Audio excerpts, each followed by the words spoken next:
de notre test de la Asus iPad Slider. Donc là, on va vous faire toute la partie multimédia qui est la plus intéressante sur ce genre de tablette. Alors pour ce faire, nous, on a décidé d'utiliser une petite clé USB et de la mettre directement. Alors ça, c'est le côté bien de cette tablette, c'est que tout est intégré. Donc vous avez le port USB qui est juste là. Je vais juste la mettre comme ceci. Hop, voilà. Donc ce qu'il y a de bien avec Android, c'est que ça le détecte, vous voyez. Préparation du périphérique. Et alors après, donc, vous allez dans l'application et vous avez un truc qui s'appelle gestionnaire des fichiers, vous cliquez là-dessus. Alors c'est un peu déroutant parce que on ne s'y repère pas trop, mais ça c'est le problème d'Android.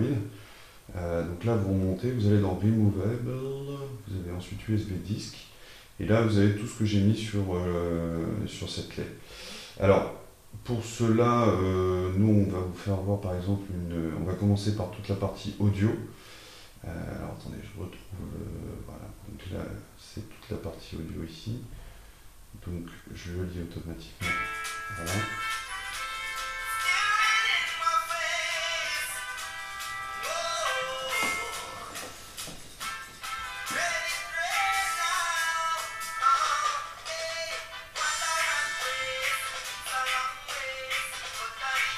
Vous pouvez gérer le volume ici, diminuer, augmenter ici.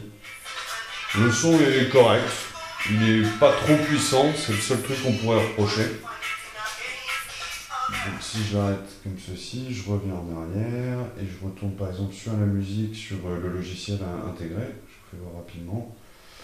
Donc ça c'est toujours pareil, hein, le système de navigation proposé par Android. Donc, par exemple je vais là-dessus. Il y a toujours le même environnement, si vous avez vu les autres tests c'est pareil.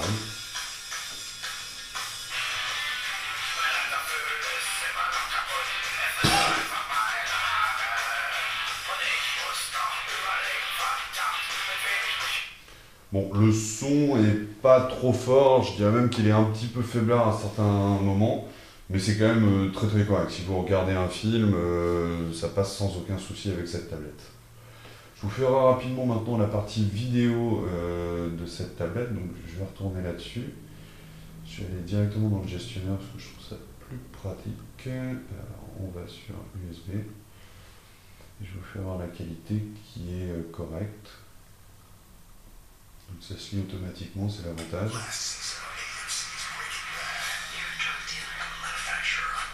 Nous on utilise VPlayer pour lire directement les vidéos.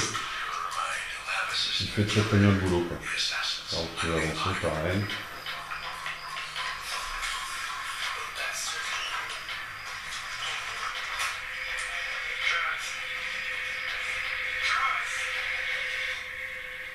Vous voyez la qualité est très bonne. Alors à la grande différence de par exemple la Arcos génération 9,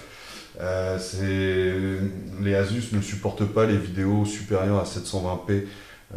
Donc imaginez pas lire des vidéos avec des très très fortes résolutions sur cette tablette. Vous êtes sur des résolutions classiques, hein. Vous avez ça lit sans problème tout ce qui est Xvid, AVI, DivX, ce genre de choses, il n'y a aucun problème, mais après dès qu'on passe sur des résolutions beaucoup plus puissantes, ça ne marchera pas. Bon, nous on ne trouve pas ça très problématique quand vous lisez une vidéo sur ce genre de tablette. La qualité de toute façon, il faut vraiment être un expert pour voir la différence. Après, le seul moment où ça peut être problématique, c'est quand vous avez décidé d'utiliser cette tablette et de transférer votre image sur un écran plat. Ça risque peut-être de pixeliser un peu, mais c'est pas non plus dramatique, quoi. C'est pour tous ceux qui ont connu la VHS, ça va, c'est pas non plus dramatique. Donc ça marche très très bien. Je vous fais voir aussi en même temps la petite appli YouTube classique pour vous faire voir que tout ceci fonctionne sans aucun problème. Toujours pareil, le carrousel de YouTube en format appli. Et donc je vais vous faire voir une petite vidéo donc, que tout le monde connaît évidemment, qui est très connue sur le web maintenant, donc Hugo tout seul. On s'embête, hein. Ouais, je préfère vous amuser. C'est dur d'être pote avec des meufs. Mais non, mais t'es trop belle. Alors je parle bien d'amitié, hein. Non, parce que si vous êtes meuf, la technique, je vais devenir son ami d'abord, ça marche pas. Force. Donc voilà, donc la qualité est très bonne, donc là ça lit la HD de YouTube sans aucun souci, ça lag pas, c'est vraiment très bien fait aussi à ce niveau-là. Donc on revient en arrière, donc là vous retombez sur le carrousel. et c'est relativement fluide, moi je trouve. Donc l'appli YouTube en tout cas ne bug absolument pas dessus. Et puis on va finir par la partie web. Donc on a décidé de ne plus utiliser Dolphin qui avait tendance à beaucoup trop planter sur les tablettes. Donc on lance le navigateur. Et là, très très bonne surprise, c'est très rapide. Alors, et là où le clavier devient intéressant et un peu déroutant au démarrage, c'est-à-dire que là vous sélectionnez, par exemple vous tapez directement ici. Donc le clavier, vous avez le minimum, mais le minimum qui vous permet de faire... voilà. Et là, ce qui est assez déroutant, c'est que vous tapez, vous utilisez en même temps le tactile. C'est assez étrange au démarrage, mais pour le coup, on s'y fait assez rapidement. Et là, l'affichage, vous allez voir, est assez rapide. Donc évidemment, le site de iLove. Et nous, on a été... Bon, ça le fait sur toutes les tablettes Android. Hein. Il y a un petit lag avant d'afficher.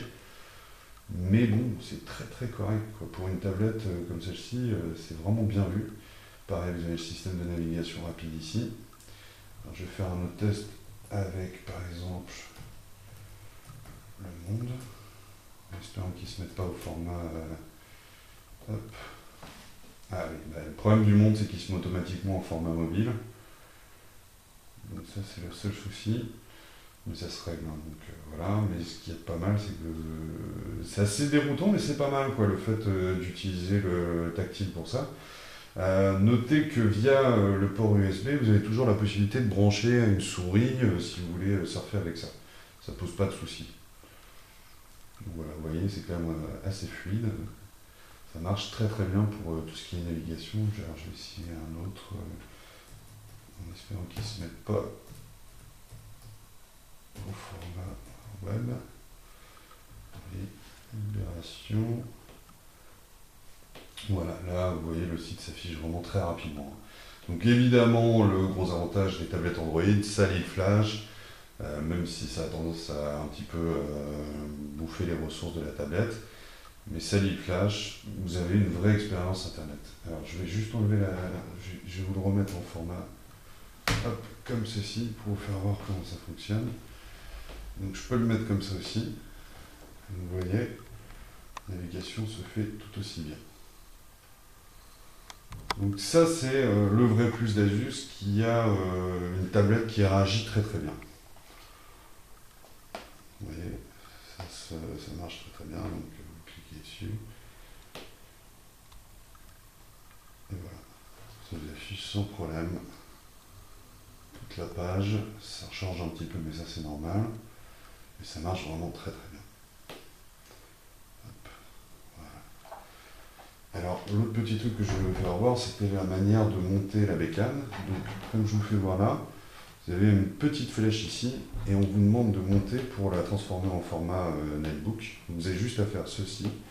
C'est un petit peu étrange à prendre au début, donc vous faites cela. Hop, et voilà. Donc là vous voyez. Alors c'est très très costaud, ça c'est le gros avantage. On s'attendait à un truc un peu cheap, mais au contraire, Asus a vraiment bien fait son boulot et on se dit que ça va pas trop bouger dans le temps. Regardez, je vous fais voir rapidos. Vous voyez, c'est une sorte de ressort, mais c'est vraiment très propre. Donc, je ne sais pas si vous voyez bien là avec la vidéo, mais c'est ici que ça se joue. C'est un peu stylé en plus, c'est vraiment classe. Donc si vous avez la tablette, ça se met comme ça, vous voyez. Et ça c'est vraiment le côté gadget, mais pas tant gadget que ça, parce que ça s'avère hyper pratique à l'utilisation. Et vous faites comme ça. Donc là vous avez une tablette classique. Et là vous soulevez comme ceci. Et vous avez le clavier ici. C'est un clavier un peu minimaliste, mais nous on n'a pas eu de problème pour taper des textes.